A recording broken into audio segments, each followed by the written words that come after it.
العالمين حميد مجيد. اللهم اغفر لها وارحمها وعافها واعف عنها ووسع مدخلها واكرم نزلها واغسلها بالماء والثلج والبرد ونزلها من الذنوب والخطايا كما ينقى الثوب الابيض من الدنس.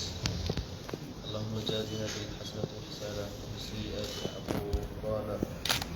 ربنا تقبل منا إنك أنت السميع العليم وتب علينا يا مولانا إنك أنت التواب الرحيم. آمين. سبحان ربك رب العزة عما يصفون وسلام على المرسلين والحمد لله.